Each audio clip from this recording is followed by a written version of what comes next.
नमस्कार विद्यार्थियों, मैं उमेश शर्मा साइकोलॉजी वाला उमेश सर यूट्यूब चैनल पर आप सबका वेलकम स्वागत करता हूं।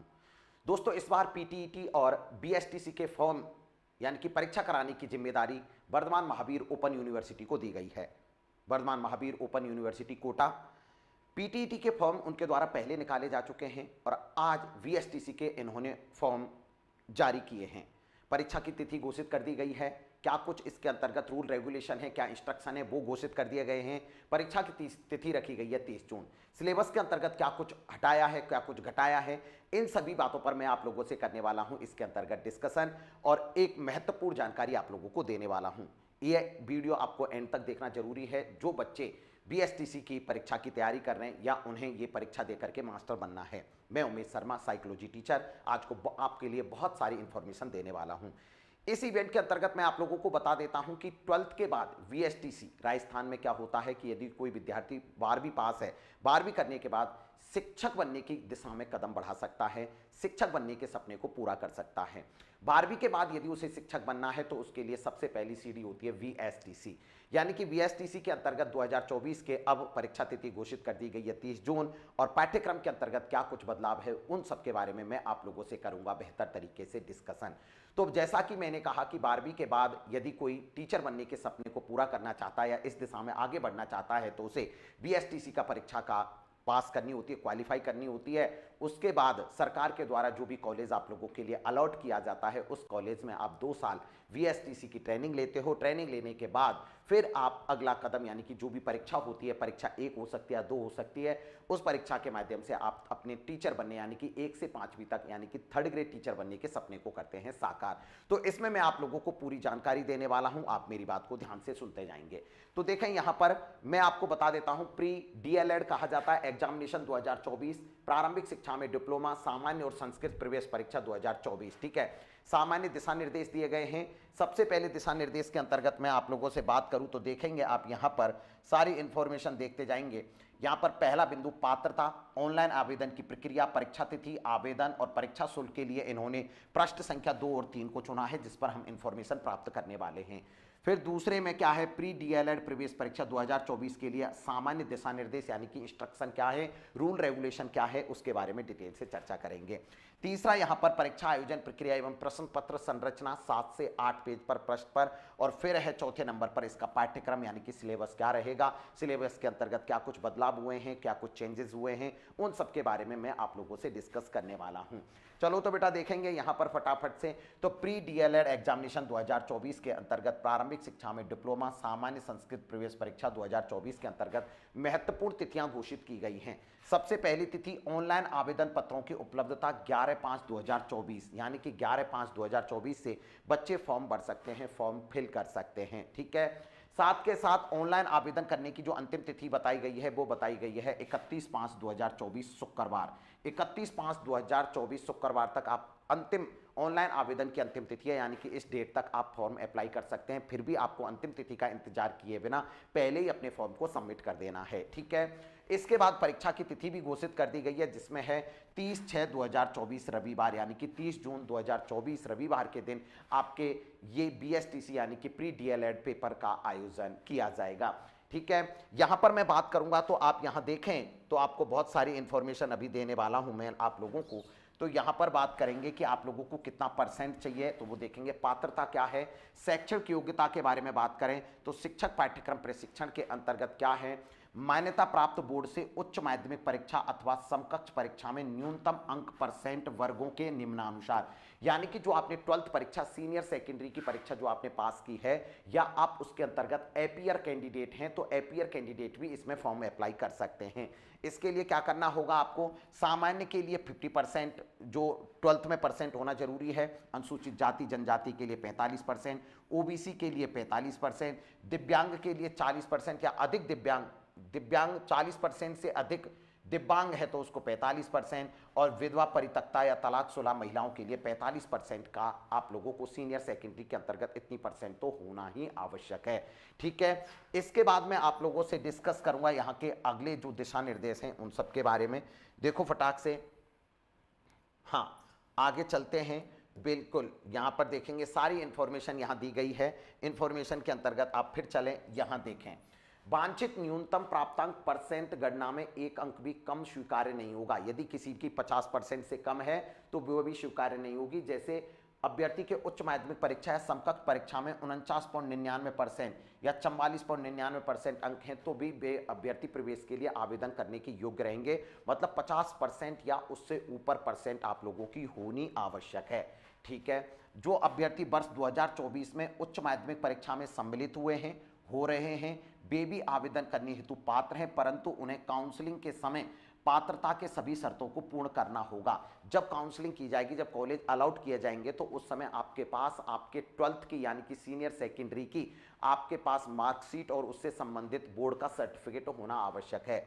आयु की गणना की गई है 1 जुलाई 2024 को 28 वर्ष से अधिक नहीं होनी चाहिए। 1 जुलाई 2024 को आपकी उम्र 28 वर्ष से अधिक नहीं हो। विधवा, तलाकशुदा, परित्यक्ता महिलाओं के लिए आयु सीमा में कोई बंधन नहीं है। अनुसूचित जाति, अनुसूचित जनजाति, अन्य पिछड़ा वर्ग, अति पिछड़ा वर्ग व आर्थिक रूप से पिछड़ा वर्ग महिलाओं के लिए राजस्थान सरकार द्वारा निर्धारित प्रावधानों के अनुसार आयु में छूट दे होगी, जो सरकार ने दे रखी है वो। आरक्षण, प्रवेश के लिए आरक्षण राज्य सरकार के नियमानुसार दे है। आवेदन प्रक्रिया कैसे होगी मैं आप लोगों को बता देता हूं।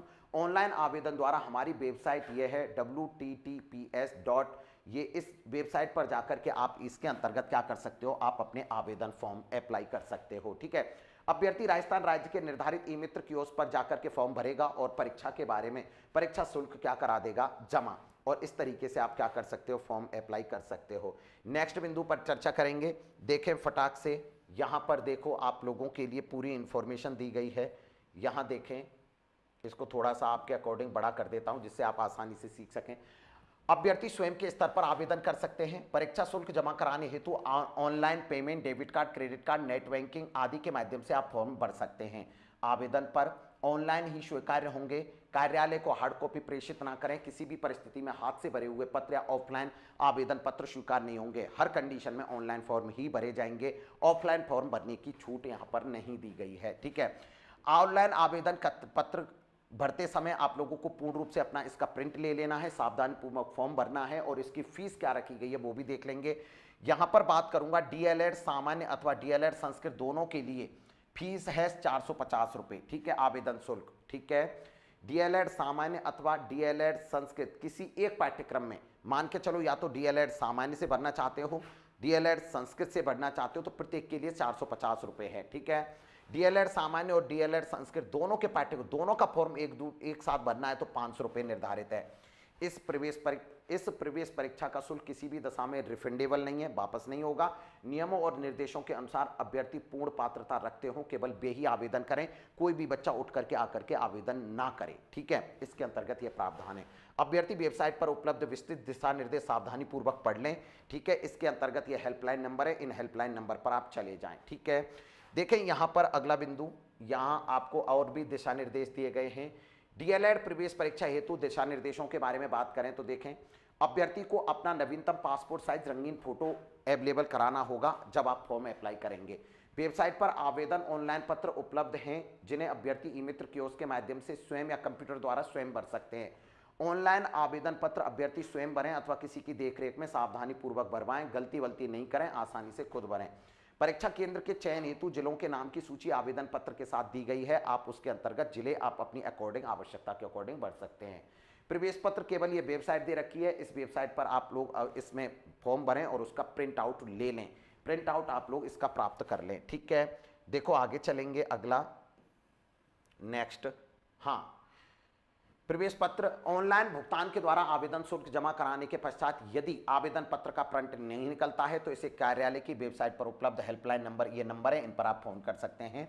जो अभ्यर्थी प्रारंभिक शिक्षा में डिप्लोमा, डीएलएड, सामान्य संस्कृत प्रवेश परीक्षा, अलभाषाई संस्था में अलभाषा में प्रवेश के इच्छुक हैं वो आवेदन कर सकते हैं। ठीक है, समस्त प्रकार के संभावित विवादों का न्यायिक क्षेत्र कोटा रहेगा, क्योंकि कोटा के अंतर्गत ये यूनिवर्सिटी है, कोटा महावीर ओपन यूनिवर्सिटी जो है वर्धमान महावीर ओपन यूनिवर्सिटी, वहां से एक परीक्षा का आयोजन कराएगा। शिक्षक प्रशिक्षण पाठ्यक्रम डीएलएड में प्रवेश हेतु शैक्षणिक योग्यता राष्ट्रीय अध्यापक शिक्षा परिषद के मापदंड अनुसार होगी। माध्यमिक शिक्षा बोर्ड राजस्थान अजमेर से पुरानी प्रणाली के अंतर्गत हायर सेकेंडरी परीक्षा उत्तीर्ण अभ्यर्थी भी न्यूनतम शर्तें प्राप्त करने के हेतु योग्य माना जाएगा। ठीक है, आगे देखेंगे। जो अभ्यर्थी वर्ष 2024 में सीनियर सेकंड परीक्षा में शामिल हुए वे आवेदन करने के पात्र होंगे, परंतु उन्हें काउंसलिंग के समय निर्धारित न्यूनतम प्राप्तांक प्रतिशत के साथ सीनियर सेकेंडरी उत्तीर्ण की अंक तालिका प्रस्तुत करनी होगी। उस समय अपनी मार्कशीट बच्चों को आपको देनी होगी।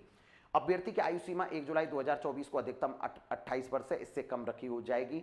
और यदि जो भी कोई कैटेगरीज के अंतर्गत है उन्हें आयु में छूट दिया गया है। ठीक है, ये महत्वपूर्ण बातें हैं। अगला देखेंगे, इस तरीके से ऑनलाइन आवेदन के अंतर्गत ये सारे के सारे प्रावधान हैं, जिसका ये सारी इंफॉर्मेशन आपको हमारी टेलीग्राम चैनल पर मिल जाएगा, आप वहां पे पढ़ सकते हैं। मैं आपसे मेनली डिस्कस करूंगा यहां पर इसके पाठ्यक्रम के बारे में। ठीक है, पाठ्यक्रम के बारे में बात करते हैं तो पाठ्यक्रम किस तरीके से है वो देखो। आपके लिए सबसे ज्यादा जो इंपॉर्टेंट पार्ट है ना, वो ये है परीक्षा आयोजन प्रक्रिया किस तरीके से रखी जाएगी। देखो, परीक्षा दिनांक बहुत बढ़िया मामला है ये, इसको देखते हैं। परीक्षा दिनांक 30/6/2024 को रविवार को रखी गई है। परीक्षा प्रवेश पत्र वेबसाइट, इससे आप 7 दिन से पूर्व डाउनलोड कर सकते हैं। परीक्षा केंद्र पर परीक्षा प्रारंभ होने के आधा घंटा पूर्व आवश्यक रूप से पहुंचकर स्थान ग्रहण करेंगे। परीक्षा केंद्र पर अभ्यर्थी प्रश्न पुस्तिका, क्वेश्चन बुकलेट और ओएमआर सीट प्राप्त कर आवेदन पश्चात यह सुनिश्चित करें कि उनके सभी प्रश्न पूर्ण हैं, कोई भी प्रश्न क्षतिग्रस्त नहीं है तथा प्रश्नों का क्रमांक बढ़ते हुए क्रम में है। क्षतिग्रस्त त्रुटिपूर्ण प्रश्न पुस्तिका, क्वेश्चन बुकलेट तथा ओएमआर सीट को परीक्षा प्रारंभ होने के 10 मिनट के तक बदलवा ले में इसके पश्चात कोई बदलाव नहीं होगा। इसकी समस्त जिम्मेदारी अभ्यर्थी की होगी। किसी भी अभ्यर्थी को परीक्षा की निर्धारित अवधि समाप्त होने से पूर्व परीक्षा कक्ष छोड़ने की अनुमति नहीं होगी। परीक्षा कक्ष छोड़ते समय अभ्यर्थी अपने साथ ओएमआर सीट की कार्बन कॉपी और प्रश्न पत्रिका ले सकेंगे। किसी भी अभ्यर्थी को परीक्षा की निर्धारित अवधि समाप्त होने के पूर्व परीक्षा कक्ष छोड़ने की अनुमति नहीं होगी। परीक्षा कक्ष छोड़ने के समय अभ्यर्थी अपने साथ ओएमआर सीट की कार्बन कॉपी और प्रश्न पुस्तिका ले जा सकेंगे। मतलब पेपर यहां पर आप ले सकते हैं, ये बड़ा अंतर है। बहुत बढ़िया मामला बैठाया है इस तरीके का, यानी कि आप अपना पेपर स्वयं प्राप्त कर सकते हैं। प्रश्न पत्र संरचना, प्रश्न पत्र 4 खंडों में होगा, अ, व, सादा में विभाजित होगा। कुल प्रश्नों की संख्या 200 होगी। सभी प्रश्न मल्टीपल चॉइस होंगे, यानी कि बहुविकल्पी होंगे, ऑप्शन वाले होंगे। प्रत्येक प्रश्न में 4 विकल्प होंगे, इनमें से एक विकल्प सही होगा। सभी प्रश्नों के अंक समान होंगे। प्रत्येक प्रश्न 3 अंक का होगा। किसी भी प्रकार का कोई नकारात्मक अंकन नहीं है। प्रत्येक प्रश्न के लिए कितने अंक का प्रावधान है? 3 अंक का प्रावधान है। कोई नकारात्मक अंकन की व्यवस्था नहीं है। विषय कौन कौन से हैं? सबसे पहले मानसिक योग्यता के बारे में बात करें, 50 प्रश्न होंगे 150 अंक के। राजस्थान की सामान्य जानकारी 50 प्रश्न होंगे 150 अंक के। शिक्षण अभिक्षमता यानी कि टीचिंग एप्टीट्यूड जो मैं पढ़ाता हूं आप लोगों के लिए, वो है 50 प्रश्न होंगे 150 अंक के। इसके अलावा आपको ये दिया गया है अंग्रेजी, संस्कृत, हिंदी। अब इसमें क्या क्या प्रावधान है साहब देखेंगे यहाँ पर। अंग्रेजी, जिनके पास अंग्रेजी है वो 20 प्रश्न होंगे 60 अंक के। संस्कृत और अंग्रेजी तो सभी बच्चों के पास होना जरूरी है।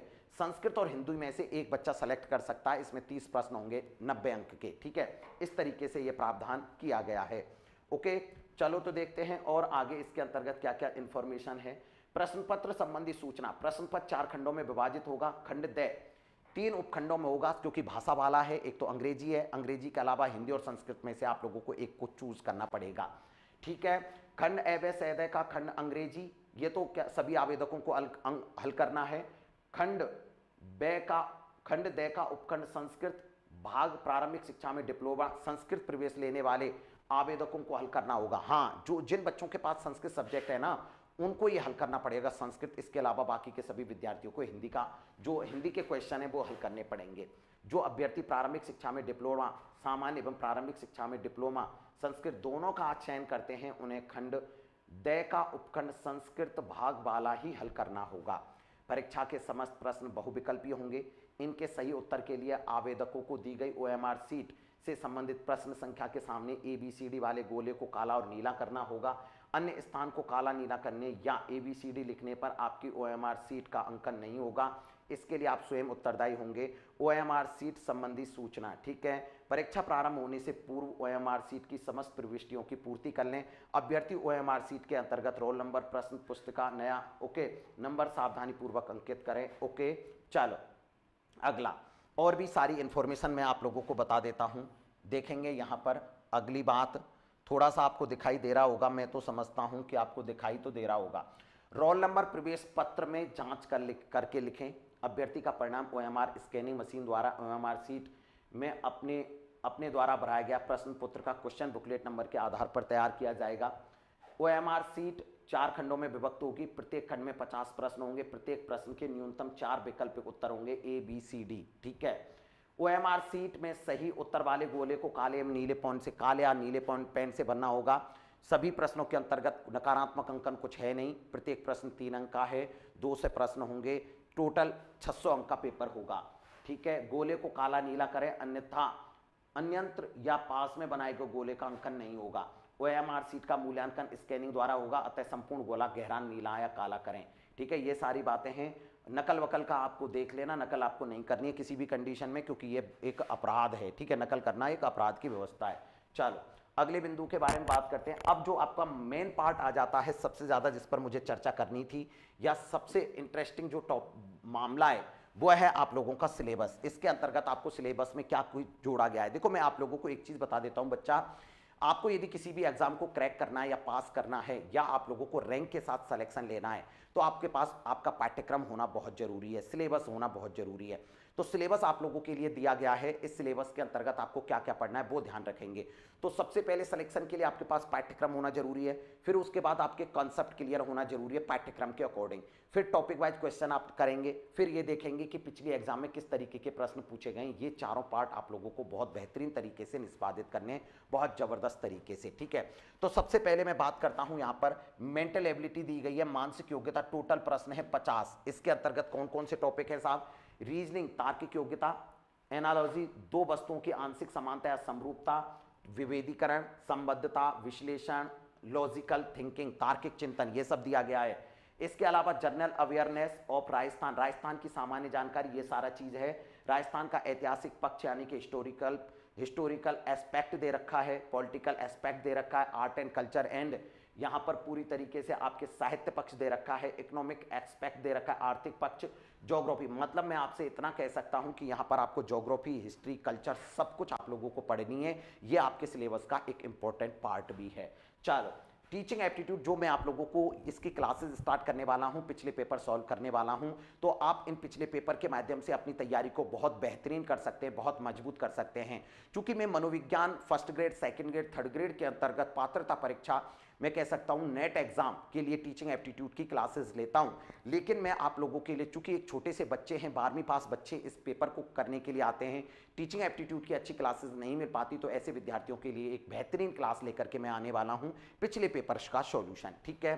चलो मैं बात करूंगा आपसे टीचिंग एप्टीट्यूड के अंतर्गत टीचिंग, लर्निंग, शिक्षण अधिगम, ओके, लीडरशिप क्वालिटी, नेतृत्व गुण, क्रिएटिविटी, सृजनात्मकता, ठीक है, ओके, सतत एवं व्यापक मूल्यांकन, ठीक है, कम्युनिकेशन स्किल, संप्रेषण कौशल, प्रोफेशनल एटीट्यूड, व्यावसायिक अभिवृत्ति, सोशल सेंसिटिव यानी कि सामाजिक संवेदनशीलता, ये पाठ्यक्रम है आपका।